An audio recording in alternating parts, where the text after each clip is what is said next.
Good morning and happy Friday. Oh, it's such a happy Friday because I work full time during the week. I have a little bit of a commute to work, and this weekend I get to sleep in. So I tell myself, and how we notice when we get older, we say we're going to sleep in, and then we wake up at 6:30 in the morning on a Saturday. Yay! But today I wanted to touch just a moment on gratitude. And before you hit stop and go, this woman's crazy, why is she saying gratitude? Her son has cancer. Because I really think you need to learn how to be grateful for everything in this life. Everything about life is pretty much a miracle. I mean, sure, there's a lot of scientific study to back things, but look at our bodies in themselves. There's so many miracles in them. We only use what percentage of our brain? Very little. Our cells regenerate. It's just amazing. And miracles happen every day. And I like to really focus on having gratitude now. Being grateful for the life I've been given, for the children, for the experiences, for everything. My family is so supportive. And no, I'm not going to say I'm grateful for my son having cancer, but I'm grateful for my son, and I'm grateful that he's here, and I'm grateful that he's beat a lot of things, and I know he's going to beat much more. He's going to have a long, healthy life. And once you start feeling gratitude and feeling that you're grateful for things, you also maybe want to start dwelling in the forgiveness area, because I really think this is a time you should start working on yourself as well, becoming a happier person, because this is a very, very dark time you're going to enter into or have been in. And if you practice forgiveness on people who have done things wrong to you in your life, you'll start becoming very much more at peace. Quick example, when I was younger, I was molested, and I think it did cause some kind of damage in myself for many years. But I recently truly forgave that person. I only feel sorrow now. It wasn't a family member. Nothing was ever done about it. I actually kept it a secret for many, many years.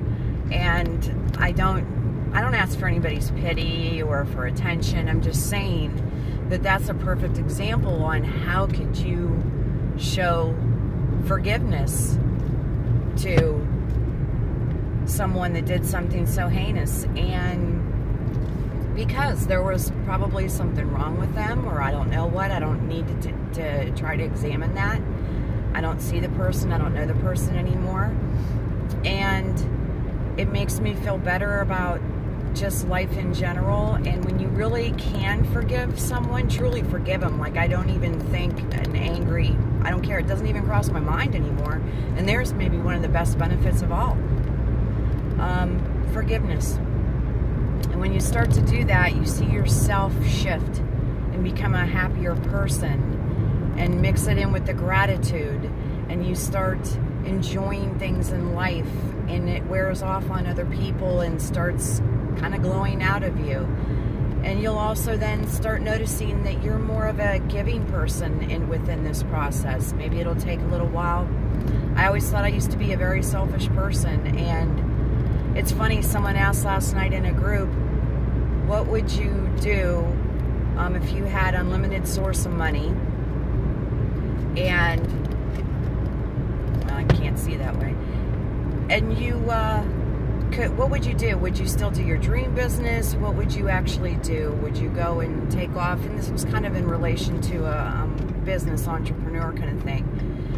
But my mind kind of went different out of business, and I thought, I work full-time, and my dream would be to do my passions for a full-time online business. I have the technology training. I can do that as a consultant. And I'd love to do more spiritual things and maybe do healings and Reiki and stuff like that. But, right now I'm in a position of just getting the financial stability. But if I had a dream thing, I realized that I used to dream about big cars, fancy cars, sports cars, the biggest house, and then nice designer labels. Oh my gosh, I was going to be in fashion merchandising, and now I work in technology. I don't know, there's a weird shift. And just all the material things, my mind would go. I'd give, of course, if I hit the lottery, I'd give money to my family, and, but I'd do this and that. And I thought, I don't know. I'd want I really want like maybe a rainbow or a quartz. That's all I could think of. I really don't. I love my car. It's fine. Gets me where I need to go. It's great on gas. Don't need it to be real fancy, and that's that. I don't really want a bigger house now. I'm by myself. I'm happy with the small little house I'm renting. It's from one of my best friends. It's a perfectly wonderful deal. I'm able to keep my pets there. I have a fenced-in backyard. I'm so grateful. And I have a lot of bills. I don't care. I'll catch them up sooner. Very sooner now. And I'm just a happier person. And I thought, I'd love to start a business. I would hire people to do the stuff I feel that's work. And I would do my passion. I would do artwork. And I would have programs to reach out. So women that when they're single, and I was a single mother often, many times. I'd get in a relationship, but I always felt I was a single mother. I never remarried, and I supported for myself and my children, and I just wanted them to support for themselves. Maybe if you want to throw me some extra money, that's great. That's how I roll. And I just think it's a really happier place to be in general. Just try to do some meditation, try to think some happier thoughts.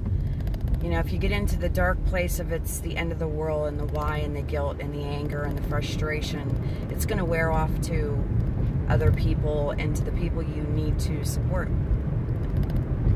So that was my suggestion. I just kind of thought how much different it was that when you shift into this, you can go from a totally crazy materialistic kind of person. I was always a kind of a giving person, but just materialistic. The biggest and better, and then technology. I want the biggest and fanciest cell phone and laptops, and then you shift and think, boy, if I had all the money, I would try to help people in the States, because I often see, I understand other countries are really hurting, but I see the people here in the United States, and I would love to help single mothers who maybe even don't have education or skills, and give them skills and give them means and different alternatives. Or even if they say, I want to get certified to do something in life coaching or business coaching, or even in the alternative healing space, to be able to offer scholarships and give them that opportunity to grow. And the reason I keep pushing meditation and everything is because I really worry about mankind in general. If we do not start changing the way we are as humans and become more and more self-absorbed and not see gratitude and giving and how we're all connected, I think the world's going to end. And I think the earth will decide that it just can't keep going, and it'll do another ice age or something and say time to start over, because third time's maybe a charm. So I really just want to set some light and love and say, start seeing some other sides to pictures, even to help yourself with gratitude and giving, standing in a grocery line and you're so tired and you just got off work, and let someone cut in front of you. If you see an elderly person, give them a smile, give them a hello, give them 5 minutes of your time and just speak to them and see that they're respected as a human being anymore in this society and culture that thinks that after 30 or maybe even 25 these days, you're no longer, a beautiful human. In my opinion, you're a beautiful human as long as you are. So think on that, muster it over, have a wonderful weekend. Blessings to all of you.